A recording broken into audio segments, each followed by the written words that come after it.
উসিলায় নয়। অথচ মানুষ আজকে আল্লাহর নিকটেই চায় মৃত পীরের উসিলায়। পীরের পোষা কুমির, কচ্ছপ, গজাল মাছ, কবুতর, এদের উসিলায়। এগুলি হচ্ছে সামাজিক জাহেলিয়াত। অথচ আব্দুল্লাহ ইবনে আব্বাসকে রাসূল সাল্লাল্লাহু আলাইহি ওয়াসাল্লাম বলছেন, শোনো আব্দুল্লাহ ইবনে আব্বাস, ইহফাজিল্লাহ, তুমি আল্লাহর বিধানকে হেফাজত করো।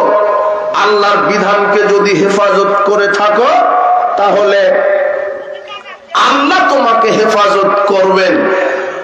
তাজিদহু তুজাহা, যে কোনো প্রয়োজনে আল্লাহকে তুমি পাশে পাবে।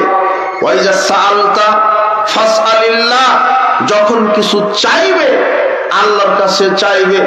ওয়াইজা ইসতাআনতা ফাসতাইন বিল্লাহ, যখন সাহায্যের প্রয়োজন হবে আল্লাহর কাছে সাহায্য চাইবে।